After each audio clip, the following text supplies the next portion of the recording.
Good morning. Let's pop up top.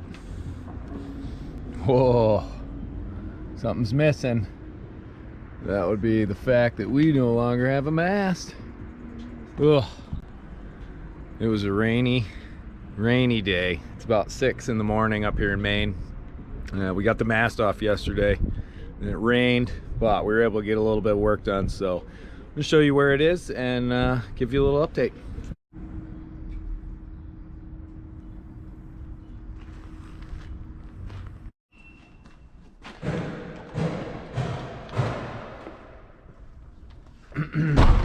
There she is. Oh, ain't she special. Tell you, one of the best perks you could ever have working in a boatyard is guys that will help you out and let you put your mast inside when you have a hurricane skirting the coast and it's going to rain all weekend, and that gives me the chance to be able to work on this and then get hopefully get it right back up on Sparrow next week, but we'll see. So I've had to come up here and remove the masthead light and everything off of here, and instead of an electrical wire I've got some spectra. So we were able to last night. There's another one. That steaming light has never worked before. It's been a total zero, but I have a new one coming and a new masthead light and everything. Essentially, I had these big wires that were going all the way up there, so I'm going to shrink those down. This had this giant wire in there from the original rebuild. I didn't put it in there, but I should have pulled it out. Only need 3 of these wires instead of 5, so I'll be able to downgrade that.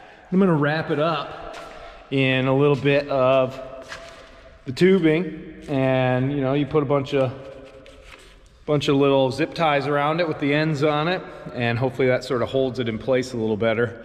But I finally found out what was making the basically what was making all the noise, the banging, the constant banging, because it sounded like it was more than wires, and I found out it actually was.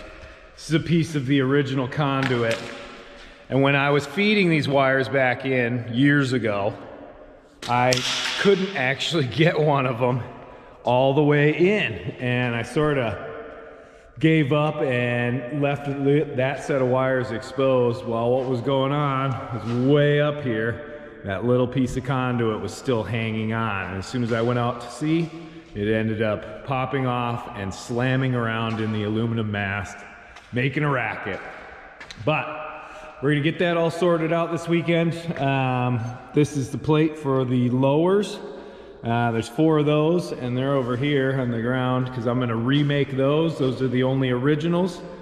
I'm gonna consult a rigger first, a guy by the name of Larique. Does a lot of great work for me, and hopefully we'll get that sorted out. The only other thing on this whole mast, I have to go through, clean up all these rivets, and find any that are missing. I've already found a few. Get that all sorted out, and then dive into this mess. This is the gooseneck, which connects the boom, and I've had it shimmed in there with wood.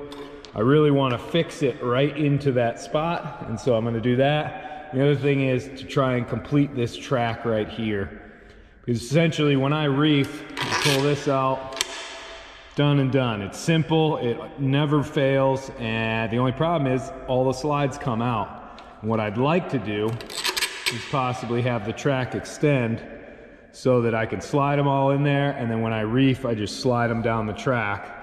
Not sure if it'll work or not, but we'll have to see. So it's gonna be an interesting weekend. Gotta go to work now, but hopefully later on, take a trip to the store, get all the wires and everything set, everything I can do. And one last thing, mount G10 plates on top of this, and then I'm gonna through bolt everything right through the mast. That's for the winches, so. Quite a project, but I think we'll be able to get her done and get her back up on that boat so that I can set sail at the end of October, beginning of November. All right, that's my update. Time to go to work.